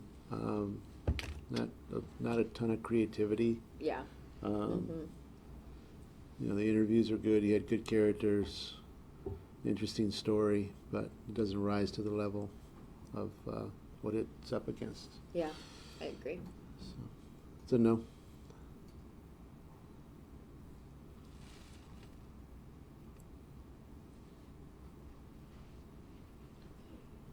Harris Park shooting range.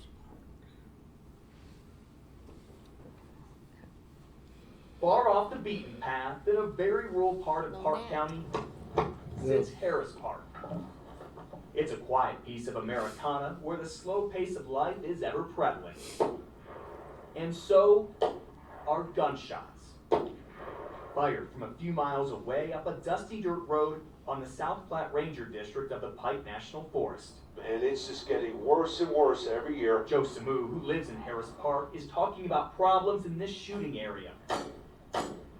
Joe doesn't like the sound shooting down in his quiet community, but that issue gets drowned out because of what some people here are shooting at and leaving behind. It's like an old fire extinguisher, part of a crate, a keyboard, sword, a fuel can. These are just a few of the formidable and forbidden targets that shooters set their sights on at Harris Park and never pick up. I'll take this one loaded. That's why on this cold March morning, Joe and 100 of his neighbors, including Jeff Caminata, It's kind of discouraging. showed up to clean up There's so much garbage. acres of trash, including bags of grass. Yeah, I feel like I'm in the military here. I thought the bomb blew up out here. There's also an inherent danger when shooters take aim at illegal targets, especially you ones go that to can the last explode. It petrifies minute? us. The Pike National Forest spent more than $1 million fighting wildfires that were started by shooters. We have a saying in my office, we spend 90% of our time dealing with 5% of the population's bad decisions. Banks is now working with Park County and other agencies to possibly turn this shooting area into an official shooting range. That would put a person here to watch these shooters and target the ones who are breaking the law and leaving behind bags and bags of litter. Our community would love to see one.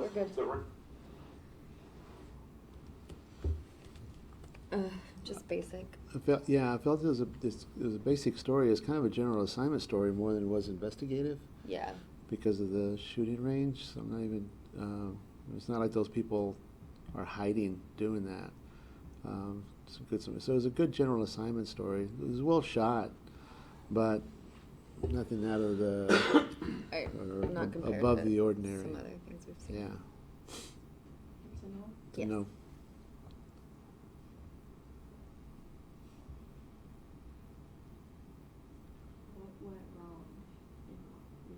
What went wrong in Waco? Waco 911, there was some shooting going on. We're getting officers over there right now. Much has been made of the violence that happened that day. I do have one patient shot in the belly. That bloody biker brawl, May 2015 at Twin Peaks in Waco, that left 9 dead and 20 injured. Now, almost 3 years later, why haven't prosecutors convicted a single person for any of it? The only thing I can think of, they don't want to try these cases. As a prosecutor, nicely. the cases that you really want to try, you try those cases quickly. Greg Davis was one of the top prosecutors in Waco, but says he quit working for District Attorney Abel Reyna just before that shootout, accusing his boss of running a two-tier justice system, letting friends and donors go free while pursuing other cases without much evidence. Davis even cited specific criminal cases in a sworn affidavit and says he finally confronted Reyna about it. He raised up and he told me, you know, don't you ever mess with my effing business like a again. throwaway You shot, understand? And what did you take that to mean? I took that as a threat. Okay, so here I am, right here. Davis says Diego Abledo is one of dozens who probably never should have been arrested. If this video didn't exist, how strong would your case be? I'd be guilty. I would have been guilty just based on their word. Dashcam video captures Diego clearly that day. That's him in front of that pickup when the fight begins. When the shooting starts, there he is running away. Minutes later, another arriving officer catches him on camera as well. Hands up there, complying with cops. Did you have a gun that day? Didn't have a gun on my person, no. Did you have a knife? No, no knife. Any weapon? No weapons on me, no. Why were you arrested? So I was arrested for being present. He wore no patches, didn't belong to a motorcycle club, yet was still charged with engaging in organized criminal activity. They didn't conduct the investigation first. What they did is they arrested everybody first. Arresting everyone was Reyna's idea. But this month, nearly 3 years later, Reyna finally agreed to dismiss Diego's charge, along with a dozen others. I think they will be discussing this in law schools for years to come. You think so? I've never seen anything like it in my 25 years. Clint Broden represents other really clients soft, and says Reyna's mistake was widespread arrests without first investigating. The problem is Reyna's actions has jeopardized the prosecutions of the people that probably really did need to be prosecuted. Only one case has gone Can to you go trial. back 10 It seconds? was 3 months ago, and it There's that ended. shot again. Yeah, and pause right here. People that probably really did need to be prosecuted. Pause on the wide shot. Okay, see the reflection of the photo? Yeah. And the light screen? Yeah. Guys, the prosecutions of the people that probably really did need to be prosecuted. Only one case has gone to trial. It was 3 months ago, and it ended in a hung jury. The district attorney suggests this is all political. He even accuses the attorneys for those bikers of wanting to throw him out of office. But Abel Reyna is a public official and even refused to answer our questions or I feel like offer it's not. any Is it explanation. focused fully on him Instead, his It's office overexposed. I mean, look at his shirts all. We will continue to review and investigate the pending cases. It is entirely possible I'm good. We're good. that other cases. That's a no. Yeah, just some nitpicky. Well, it's not nitpicky. I mean, it's.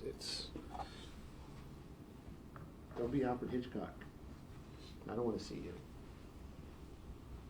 It was good. It was a good story. It was a good story. That guy got arrested. Yeah, crazy. Mm.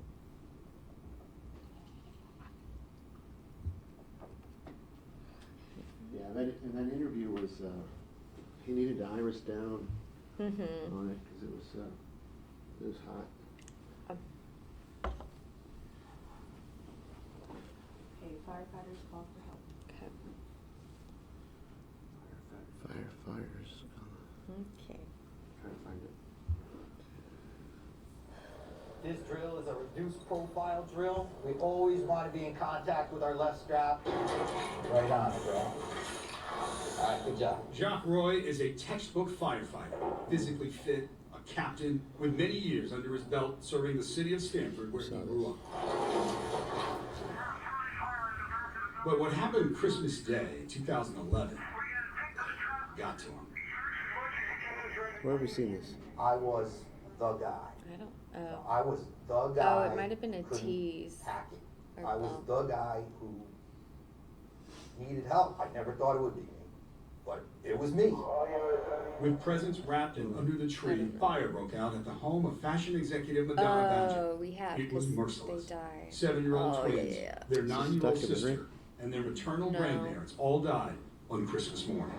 When Captain Roy and his team came in to But you're relieve the right. first shift, The grandfather and one of the girls were still missing. Our crew recovered those two bodies. In the days that followed, this whitish pink color that I experienced at the scene, And he even every time I saw it, I would relive the incident. Yeah.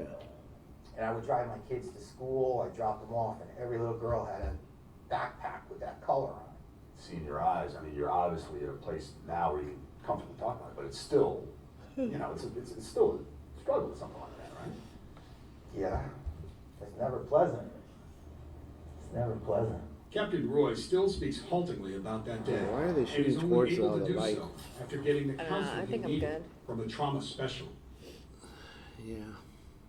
Can we go to the end? Can we just see the last? 30. That's good. Good. Survey revealed many of them are afraid to talk about it because of the perception. 81% fear they will be seen as weak or unfit for duty. 87% say it's keeping them from getting the help they need. It is a number far too high, yeah. and it's why Captain Well, Jacques Roy exposed. is talking about it, to us and to his brother. Yeah, I'm not sure if that's the last one. Middle of the list. I'll just go to the restroom since Yeah. I have to go. Okay, go. Let me think. I can't wait. Get my full. Undivided attention. I'll go too.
to North Texas?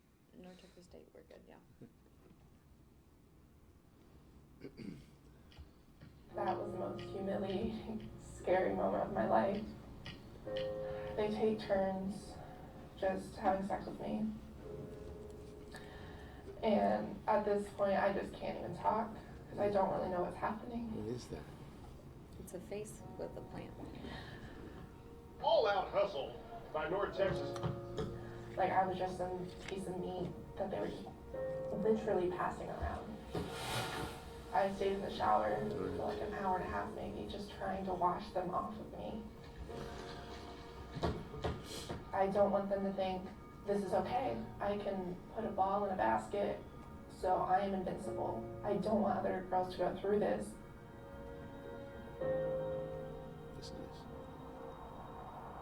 This is a story about allegations of a gang rape from a former student at the University of North Texas.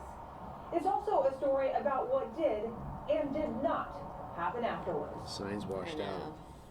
When I got back to my dorm, immediately I went to my RA, who was basically my best friend at the time. She told me everything that night about what happened. The next day, her dorm RA files a report with the university, alleging the freshman was sexually assaulted by several men. A little hoop and harm for the Mean Green Star Center Ricky Bryce. for the 7'1" Ricky Bryce. Forward Darrell Green. Into green instead of pair of green. And team manager Brian Johnson. Hours after reporting the alleged gang rape to police, the 18-year-old's phone rings. Her RA is with her at the time. On the other end is two of her alleged rapists, Darrell Green and the team manager who goes by DJ. I wanted to hang up immediately when I saw he was calling. My RA told me to answer it and put him on speaker. It's first Darrell, and then Darrell hands the phone to BJ, and BJ says what? He says, we have this plan where you can make plenty of money, like hundreds of dollars a night. He tells me about this opportunity of an escort service. His reasoning was, you're already in words for free, you might as well make some money off of it. I basically asked him, like, so what, are you a pimp? He said, no, it's more classy than that. What kind of clientele did they say that they could offer? They said that it would be professional individuals, so it wouldn't be any type of students or anything like that, but it would be like coaches, scouts that would come in town. What did they say the fees would be? It would all be dependent on what I did. They hung up the phone and contacted UNT police. And everything that you've told me, you told UNT police? Yeah. The dean of students? It almost seemed like maybe they've heard it before. It didn't shock them like it shocked me. Did they say anything to you about not speaking to the media? Yeah, they just told me to keep it quiet. And I didn't question them because I trusted them. The alleged sexual assault happened inside the three men's apartment. It's an off-campus apartment complex in the city of Denton. Yet the 18-year-old says UNT officials pressured her to only talk to the university's police department and not report it to investigators with Denton police. So we asked UNT, why didn't UNT police bring in Denton police to investigate? UNT's president said they would only answer our questions in writing. He says UNT and Denton police mutually agreed to let UNT police take the lead because UNT's police department is a nationally accredited agency and is trained to investigate sex offenses. When we read the search warrant in this case, we discovered UNT thought the case was credible and concluded that the three men did then and there knowingly and intentionally engage in a sexual assault. But WFAA found UNT police did not interview the suspects for 3 weeks and failed to obtain critical evidence, including possible cell phone video of the alleged rape. Almost a year later, the Denton County District Attorney took the case to a grand jury. That panel declined to charge the three men with sexual assault. It looks like a cover-up. Courtney Underwood didn't work on this case, but she's a victim advocate who has spent 15 years working with university police departments to ensure sexual assault cases are properly investigated. So we showed her what we'd uncovered and asked her to weigh in. Someone shut this down. Getting up and under. Weeks after the alleged rape, the former UNT center, Will you go Grady back Rice, 10 seconds? left Did you hear that UNT weird sound? Which part? Just like, yeah, right there. and asked her to weigh in. Someone shut this down. Getting up and under. Weeks after the alleged rape, the former UNT center, Ricky Rice, left UNT. We found him now playing basketball for LSU of Alexandria. It was awkward. It was play by play. Hey Ricky, I'm Charlotte Huffman, Channel 8 News. We're not interviewing, so. He returned to North Texas this summer to face a marijuana charge. Police found the drugs in his apartment while investigating the rape and escort service allegations. So we caught up with him in court. What about that young woman, Ricky? She talked to us and told us that there was a sexual assault. Would you comment on that? We just want to hear your side of the story. Rice was never charged in connection with the rape or the escort service. But former UNT forward Darrell Green was. Hey, Darrell. Charlotte Huffman, WFAA. Can I ask you a few questions? He's charged with promoting prostitution and Like, girl, what are you thinking? next month. I just want to ask you a few questions, Darrell. We tracked him down I'm in good. court too. Were you running a prostitution ring, Darrell? Police records obtained by WFAA show that BJ, the team manager, admitted to UNT there were other incidents in which he made arrangements for clients to engage in sexual acts in exchange for money. But the university's president continued to maintain the case appeared to be an isolated incident. It makes it look like there was this one little blip, this one little thing. They're all off the basketball team. You know, we fixed it. Basically. And we washed our hands of it, it's over. Nobody needs to worry about it. She's messy, Liz. So how many other women were recruited to join the escort service? BJ, can I ask you a few questions? We went straight to the source. Why don't you just sit down and talk to us about this? Just minutes after he was convicted of 2 counts of promoting You prostitution. don't like that one? BJ, how many other women were there? We know of at least one other woman. According to police records, BJ set up a different UNT freshman with an out-of-town coach. His name is Marlon Terry. He's from Louisiana. He's charged with engaging in prostitution during a recent visit to Denton. His case goes to trial in January. When you heard about that, Yeah. what did you think? Well, that's I was like, downhill. oh wow, I guess this that's is true. bigger than what I Yeah, thought, $100 especially when you bill have was coaches from weird. out of state already engaging in these activities. To settle Could I any have a thought? concerns from the community, UNT nice announced flags, they though. were hiring a law firm to conduct an independent, Nice flag. comprehensive I like review of these. the basketball program. I like They do a these. nice job. They do a Here's nice job what with the we know about graphics. that. 2 of the alleged victims and the RA say the firm never interviewed Did she? them. Oh, They did, however, issue this report. It's 4 pages OE? long. UNT That's paid nice. $95 grand Was for it it, OE? and it's a clean bill of health for the university. UNT's president publicly summarized the report's findings, saying everything is just fine, and the coaching staff did not create, Yeah, I like encourage, the condone, pullouts. nor appear That's to tolerate this creative. type of behavior. But remember Marlon Terry, the coach from Louisiana who's charged with sleeping with one of the freshman girls? We discovered the alleged sexual encounter that night happened in the apartment of UNT's assistant coach and chief recruiter, David Anwar. So a freshman says she was paid to have sex with a visiting coach. UNT's team manager set it up. And after our months-long investigation, we've learned that all along, UNT police knew it all went down inside the apartment of UNT's assistant coach. How did they know? When contacted, he denied everything. How did they know? Anwar now coaches basketball at New Mexico State. And WFAA has learned UNT knew there was a link between their assistant coach and the escort service, but they never told us. I think they were hoping that they could just sweep this under the rug and it would go away. And that's really scary. Because if it was bigger than this, there are potentially a lot of other victims out there. That possibility A silhouette is what interview keeps with the her was really 18-year-old bad. up at night. I don't feel like they did their entire job. They were ready to just kick me to the side and keep me quiet. They were more concerned about keeping That's their nice. school That's pretty. looking shiny and clean. That's your campus. That's nice. No, it's nice. The only problem I have, which is kind of a pretty big key, is the silhouette interview with the main character. the girl that was raped. Did you not like that because of personal preference or just? It just didn't look good. It was, and I understand there was probably limitations in where they did the interview with her, and I don't know if it was maybe a law office or something, or somewhere. But you have the so that's the shot of the reporter. Go back a little bit. So right there, you have blinds, okay, which would be which would work a lot better than the greenery, and her out of focus. It just wasn't clear. Clean. Yeah. I mean, the silhouette with the RA was good, but the girl. Let's show me the silhouette of the girl. Yeah, that's real real nice. Back.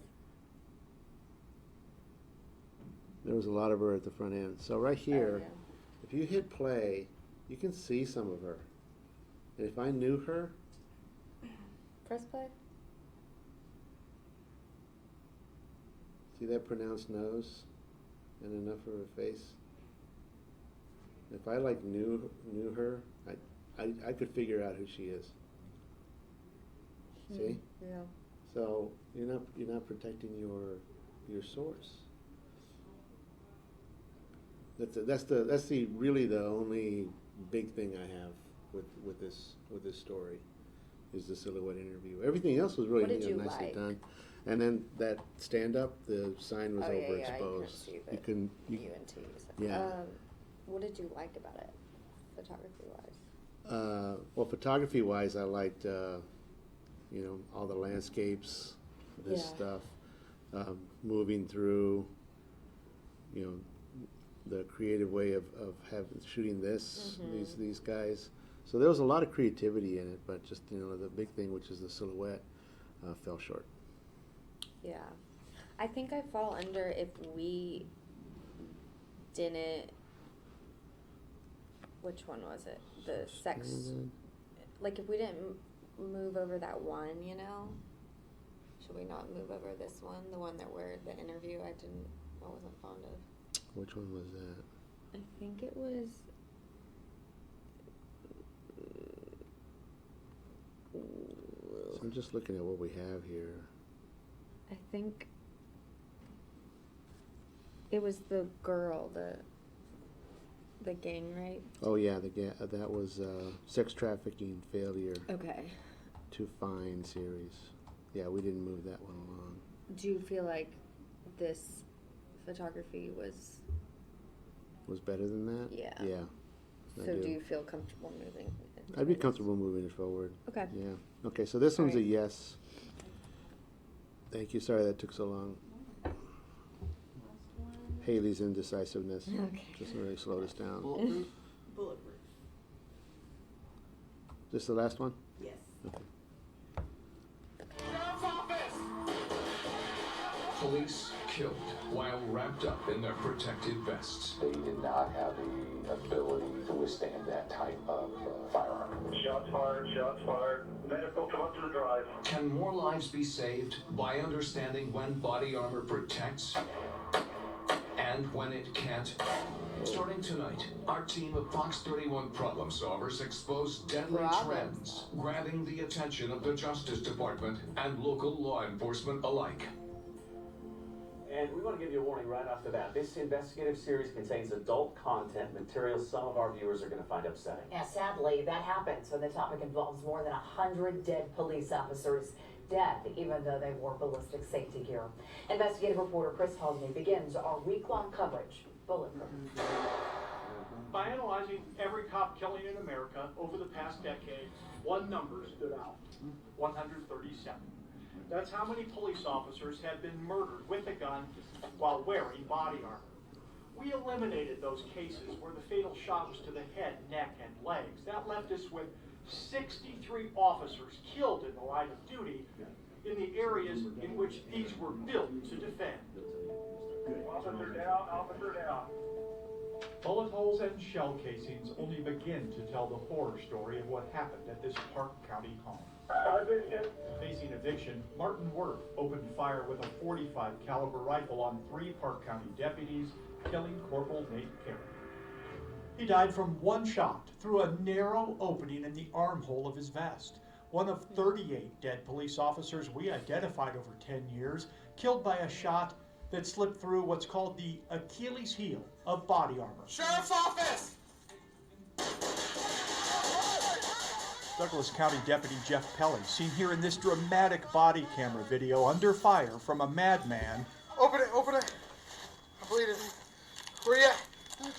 Is a lucky to be alive casualty of getting shot through the armhole of his vest. I still have scars. I have marks everywhere. So, I mean, I think about that every morning when I get ready, when I go to bed. You know, I think about that night a lot. Still recovering, Pelley declined to comment on the effectiveness of the protective gear provided by Douglas County to him and his colleagues that New Year's Eve night. But his boss, for the first time for this report, did. Your deputies go to that door. They don't have the right equipment on to face that threat. Fair?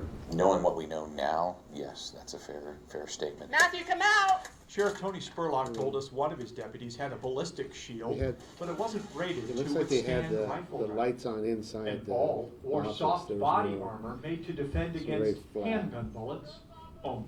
Deputy Zach Parrish was murdered wearing that pistol-resistant ballistics vest, shot through it 6 times at close range with a high-velocity rifle. There isn't a day that goes by that we don't think about. See how the this knowledge today. Using and FBI then files, you the got that Fox hot 31 spot right on the problem back of his solvers head. counted another 25 law enforcement officers beyond Zach Parrish killed when bullets penetrated their vests, shot right through the armor into the chest, stomach, and back. 2 of those deaths were related to an ambush on police in Dallas. The remaining are spread all over the U.S., but all have a common theme.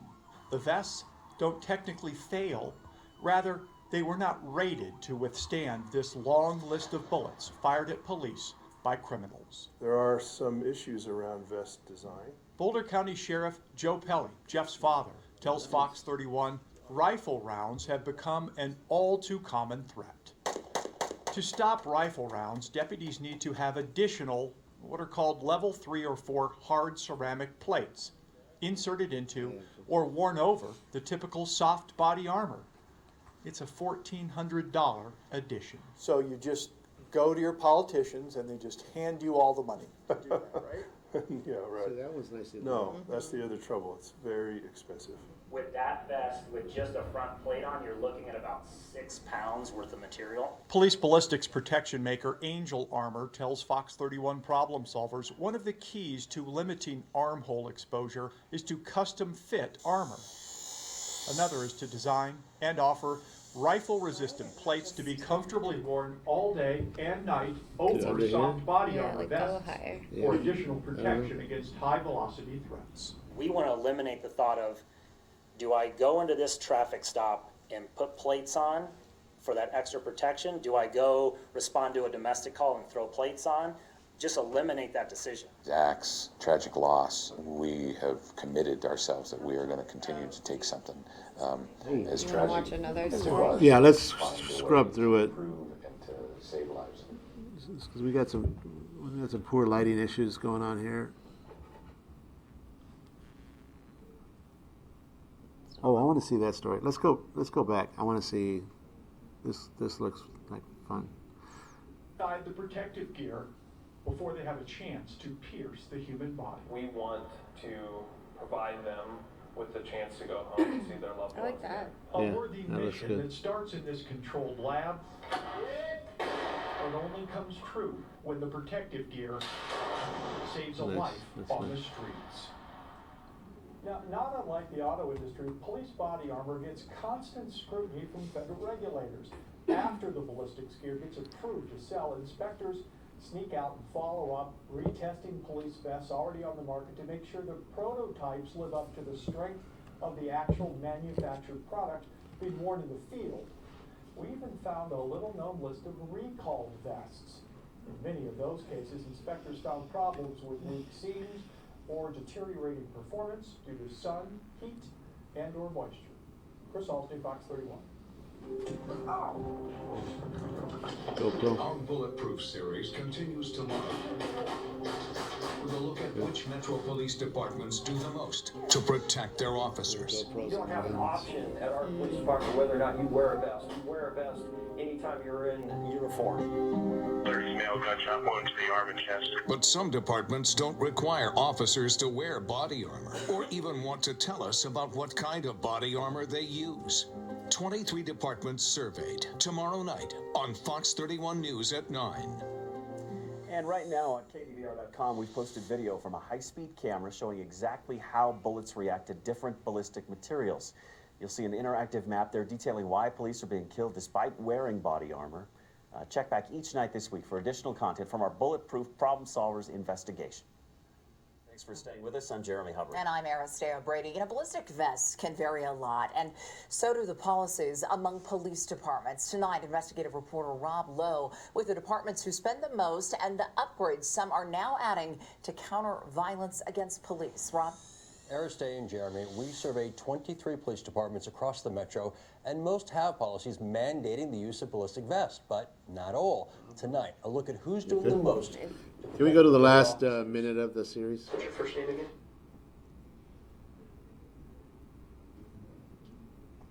Gardner made his announcement in Washington, D.C. during National Police Week, saying he wants law enforcement to know he has its back.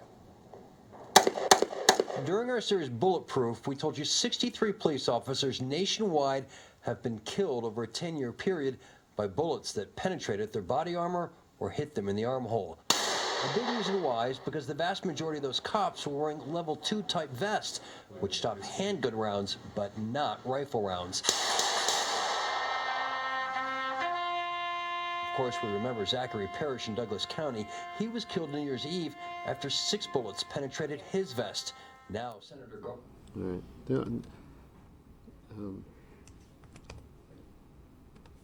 I think there's some issues with some of the interviews and the poor lighting on a couple of the interviews, and they really relied a lot on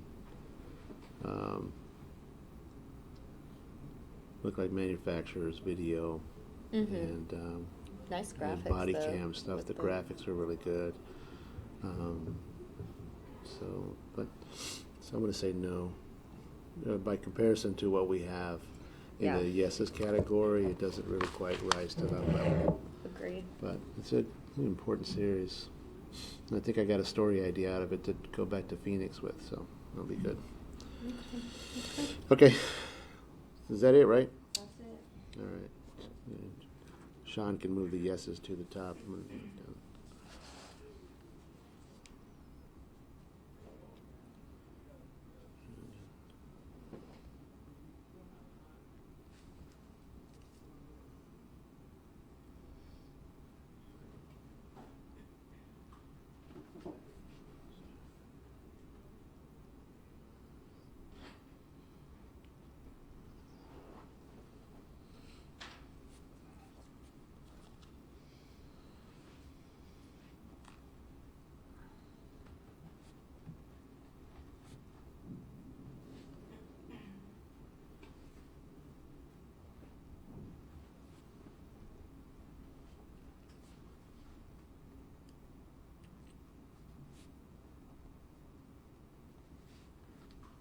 All right. Here's what I have. Hold on. I'm sorry, we're tag teaming over here. Are we done streaming at this point? I think we're good. Yes. I hate to interrupt, but I don't want to guess and be wrong. You're good. Okay. Yeah. Pull it down. Go ahead and pull it down. Okay, I don't know. These are my first two. Okay, we got that.